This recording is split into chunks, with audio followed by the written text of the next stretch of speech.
They thought the war had already decided his fate. Captured, broken, forgotten. A single American pilot sitting behind barbed wire deep inside Nazi Germany, officially listed as neutralized. But what no report, no officer, no intelligence file could predict was that this man was about to turn a German airfield into the most humiliating escape in Luftwaffe history. Because this is not just a story of survival. This is the story of how one prisoner stole the enemy's weapon and nearly died by the hands of his own side. The winter air over Europe had a way of killing hope.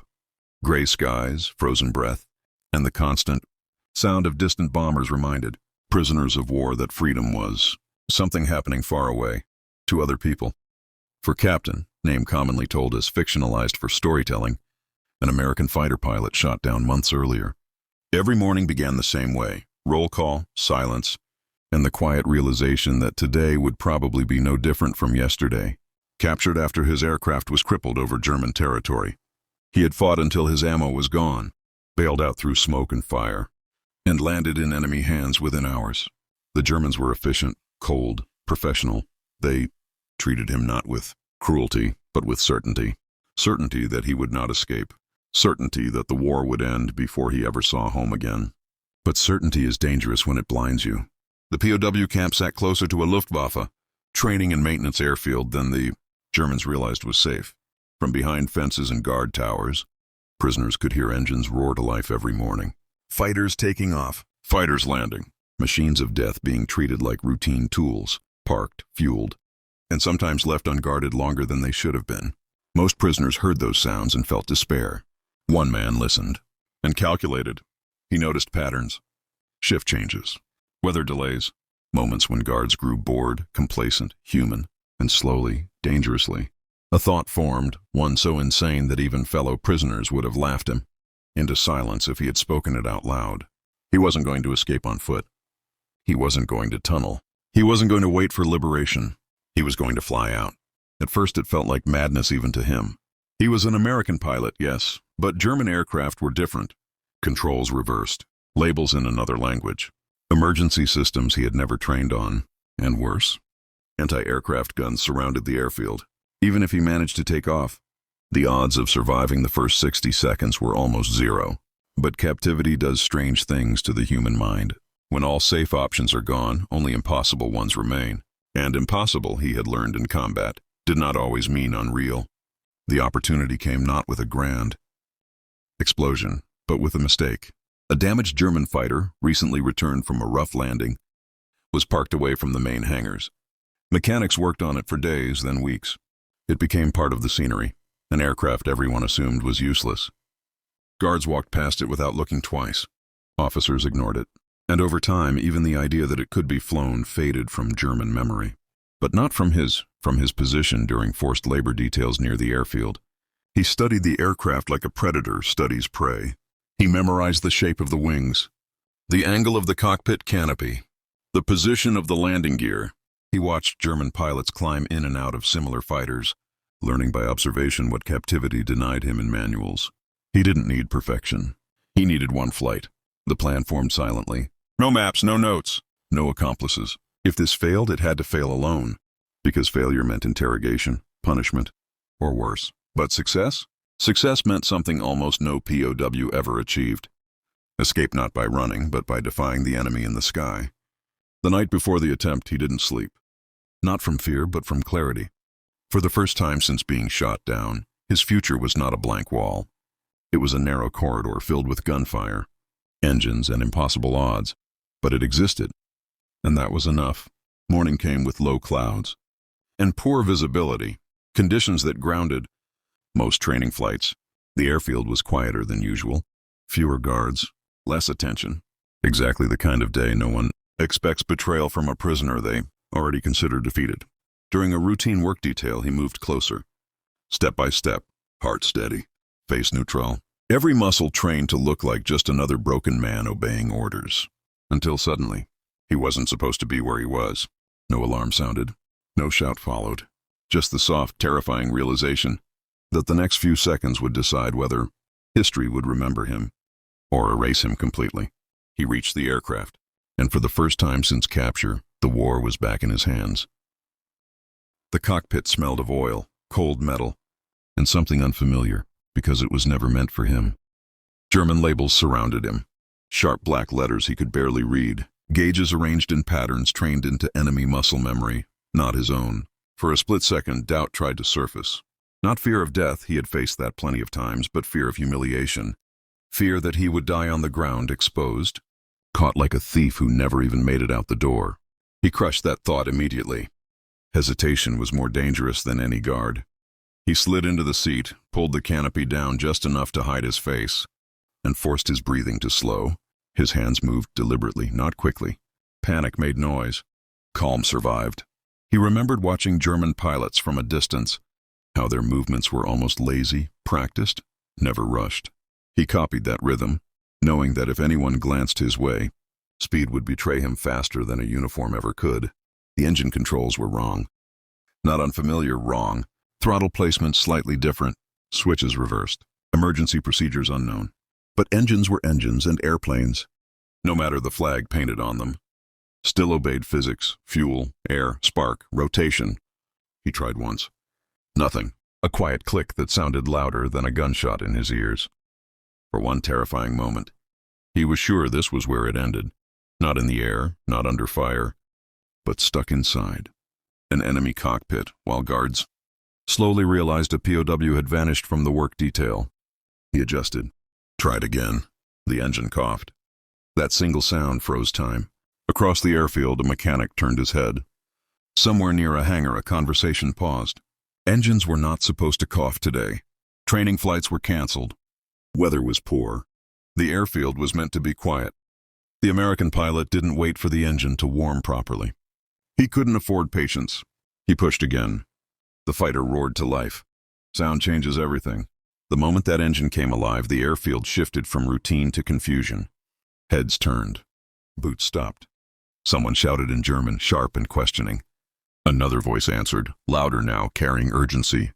A mechanic began to run, not toward the aircraft, but toward a phone. A command post, authority. The pilot taxied forward.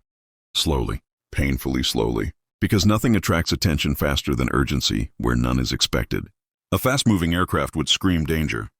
A slow one suggested permission. He followed painted lines he had memorized from observation alone, praying they still led where he thought they did. Then came the moment he could no longer pretend. He lined up with the runway and pushed the throttle forward. The acceleration was violent, unfamiliar, raw. German fighters were built differently, lighter, more aggressive, less forgiving. The aircraft surged ahead, engines screaming at a pitch that vibrated through his bones. He felt the tail lift, the nose straining upward, the ground blurring beneath him. Shouts erupted behind him. Now there was no doubt. A guard fired not at the aircraft but into the air, panic overriding protocol. Another ran toward an anti-aircraft position, already yelling orders that came too late. Someone else screamed the word "stop" in a voice that cracked under disbelief. The fighter reached takeoff speed. He pulled back, and the earth dropped away. For a heartbeat there was silence. Then chaos. The aircraft clawed into the low clouds, vanishing just enough to deny ground gunners a clean shot. Anti-aircraft fire began seconds later, black bursts blooming behind him, close enough to shake the cockpit, far enough to mean luck was still on his side. But luck was temporary. Fuel was limited. He didn't know how much. He didn't know if the instruments were lying to him or if he was misreading them. And worst of all, he was now flying a German fighter over German-controlled territory. Every friendly plane he might encounter would see him as an enemy. Every anti-aircraft battery would see a target. And every second he stayed airborne increased the odds that someone, somewhere, would do exactly what they were trained to do, shoot him down. He adjusted course toward what he believed was Allied territory. Using landmarks he barely recognized through broken cloud cover, rivers, rail lines, scarred cities that all looked the same after years of bombing. He kept the altitude low, not to avoid enemy fighters, but to avoid radar, praying ground clutter would hide him long enough. Then he saw them. Allied aircraft, American silhouettes cutting through the sky like salvation. And terror. He rocked the wings, hard, violently, the universal signal of distress, of identification, of don't shoot. He throttled back slightly, trying to look damaged, non-threatening, desperate. It didn't matter. From their perspective, he was a German fighter emerging from enemy airspace. A perfect ambush opportunity. Exactly the kind of threat pilots were trained to eliminate before it eliminated them. One of the American planes peeled off. Another followed. He saw muzzle flashes. The first rounds tore past his canopy. The second burst stitched the air beside his wing. His heart slammed against his ribs, not with fear, but with fury. After everything, after stealing freedom out of the enemy's hands, he was about to die to friendly fire, erased by men who would never know how close he had come. He rocked the wings again, harder, nearly stalling. He flashed every signal he could think of, breaking every rule of formation flying, screaming silently inside a cockpit no one could hear. Finally, mercifully, one pilot hesitated, just long enough. The shooting stopped. For now. The hesitation saved his life. One American fighter broke formation, circling instead of firing, its pilot trying to make sense of what his eyes were telling him. The German aircraft below wasn't attacking. It wasn't running. It was flying like a wounded animal, erratic, unstable, almost begging to be understood. In the split second between training and instinct, curiosity won over reflex. The stolen fighter shuddered as the American POW throttled back again, rocking his wings until his arms ached. He opened the canopy slightly despite the risk, letting the wind tear at his face, and raised both hands above his head for a heartbeat, just long enough to be seen, just long enough to be insane. No enemy pilot would ever do that. No trained German ace would expose himself like a man with nothing left to lose. That was the signal. The circling American aircraft pulled closer, close enough for the pilot inside to see the impossible. An unfamiliar face, pale with exhaustion, wearing scraps of a uniform that did not belong in a Luftwaffe cockpit. A man who looked less like a threat and more like a ghost clawing his way back into the living world. Radio silence broke. Confused, urgent voices crackled through Allied channels. Orders collided with disbelief. Someone demanded confirmation. Someone else demanded restraint. For several long seconds, no one seemed willing to accept what they were witnessing, because the explanation defied every rule of the war they understood. An American prisoner, flying a German fighter, toward home. Fuel was now the enemy. The gauge dipped lower than comfort, lower than safety, lower than hope. The POW-turned-pilot knew he could not stay airborne long enough for full identification protocols, escorts, and secure landing instructions. Every extra minute in the air risked engine failure, miscommunication, or a single trigger-happy gunner on the ground undoing everything. He needed to land, immediately. But where? Allied airfields were not designed to welcome enemy aircraft. Anti-aircraft crews were trained to fire first and identify later. A German silhouette approaching at low altitude was an alarm, not a guest. Even with fighters escorting him now, there was no guarantee the men on the ground would understand before it was too late. He chose the only option that made sense. He aimed for the nearest Allied-controlled airstrip and committed fully, lowering altitude and speed, exposing himself completely in the open sky like a confession no one had asked for. The approach was the most dangerous part. As the stolen fighter descended, ground crews scattered. Alarm screamed. Gun crews swung barrels toward him, hands already on triggers, muscle memory screaming enemy. The escorting American fighters broke wide, waggling wings aggressively, firing flares, doing everything short of ramming the ground to signal stop, do not fire. For a moment, it almost failed. One gun crew tracked him, refusing to stand down. The pilot could see the muzzle pointed directly at his cockpit. Could imagine the sound, the impact. The sudden end so close to freedom it would have been crueler than capture. He flared late, hard. The aircraft slammed onto the runway. Tires shrieking, landing gear screaming in protest. Sparks flew. The fighter skidded, veering dangerously before he wrestled it straight. Rolling to a violent, shuddering stop just short of the perimeter, silence fell. A heavy, unbelieving silence. Soldiers approached cautiously, weapons raised, eyes wide.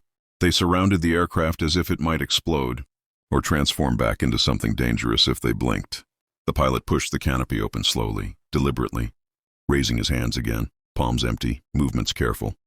When he climbed out, he didn't strike a heroic pose. He collapsed. Knees hit the ground. Hands shook. Months of tension, calculation, and captivity drained out of him all at once. A soldier rushed forward, then froze, staring at the insignia on the man's torn uniform, the dog tags hanging at his chest, the unmistakable markers of someone who should not exist here, alive, free, victorious in the most impossible way imaginable. Someone whispered, "He's ours." Word spread fast. Officers arrived. Intelligence men followed. Questions came in waves. How? Why? When? Who helped you? The answer to most of them stunned everyone. No one. No network. No grand conspiracy. Just observation, patience, and a willingness to attempt something no one else would dare consider. The German fighter was examined like a relic, a trophy, a question mark on wheels. Mechanics shook their heads. Pilots ran hands along its fuselage, trying to imagine the mindset required to steal an enemy aircraft while unarmed, untrained on its systems, and surrounded by hostile forces. They couldn't, because survival sometimes demands a kind of courage that logic refuses to explain. The American POW was debriefed for days. His story traveled through command circles, then quietly outward, carefully edited, partially classified, not because it wasn't true, but because it was too dangerous to encourage imitation. Too many prisoners might try, too few would survive. Official records would reduce it to a paragraph. History would almost forget it. But among the men who witnessed it, the pilots who nearly shot him down, the gunners who nearly killed him, the soldiers who watched a German fighter land and produce an American instead, the story became something else entirely. A reminder that even in a war built on machines, rules, and numbers, one man could still rewrite the ending. The war moved on, as wars always do. New battles replaced old ones. New heroes filled the headlines, and louder stories buried the quiet, impossible ones beneath layers of strategy and statistics. The American POW who stole a German fighter did not return home to parades or newspaper covers. His victory was too strange, too uncomfortable, too hard to categorize. It didn't fit cleanly into propaganda, and it raised a dangerous question no army wanted prisoners asking. What if captivity was not the end? So his story faded into whispers. But among those who understood war not as maps and orders, but as moments measured in seconds and choices measured in blood, his escape became legend. Not because he flew perfectly, not because the plan was flawless, but because when every rational option was gone, he chose the one that demanded everything: skill, nerve, patience, and the acceptance that failure would be absolute. He did not defeat the enemy in a dogfight. He defeated inevitability. Years later, pilots would still talk about it in quiet tones, about how the most dangerous enemy aircraft they ever tracked wasn't flown by a German ace, but by one of their own, mistaken for the enemy because survival had forced him to wear the wrong skin. They remembered how close they came to killing a man who had already escaped death once, and how thin the line truly was between hero and target in the sky. That realization stayed with them, because if that American POW had been shot down by friendly fire, history would never have known what almost happened. No one would have recorded the courage, the calculation, the audacity. It would have been filed away as another unexplained loss, another number in a war built on numbers. Instead, he lived, and in living, he proved something no training manual could teach. War is designed to break people into roles: prisoner, pilot, enemy, ally. But survival does not respect labels. That man was a prisoner who refused to remain one. A pilot who flew an aircraft never meant for him. An enemy mistaken for an ally. An ally almost destroyed as an enemy. And through all of it, he remained what the war tried hardest to erase: an individual. This is why his story matters. Not because he stole a German fighter, not because he escaped a POW camp, but because when the world closed every door, he did not wait for permission to open one. He built his own runway out of risk, and he took off. If you think wars are won only by armies and generals, remember this story. Remember the man who escaped not by hiding, not by running, but by doing the unthinkable, and nearly paying for it with his life, at the hands of his own side. Because sometimes the greatest threat to freedom is being mistaken for the enemy when you finally reach it.